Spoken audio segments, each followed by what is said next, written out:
Today we're going over how to install NinjaOne on a Mac. First, you'll put in the link that was sent over by your technician and let it download. This can be very quick or it can take a few minutes to download, and then double click and run the agent, or you can go to File Explorer and your downloads and run the agent from there, and then click on the package. And since I've already installed it before, I'm getting this warning, but I'm just going to click OK on it.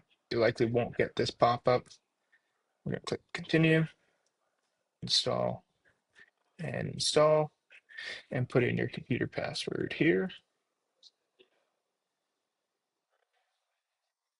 Perfect, it's installed. And we'll hit close and we can move to trash. Now that NinjaOne is installed, you will have to wait until the technician tries to connect before it'll let you do the security prompts, screen recording your hard disk, and accessibility.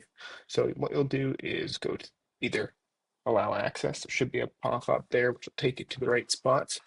But otherwise, you go to the Apple icon at the top left, set a system settings, and then scroll down. We're looking for privacy and security, and we'll start with the hard drive, and we're looking for this NRS streamer, so we'll allow that. You may have to put in your password or scan your fingerprint.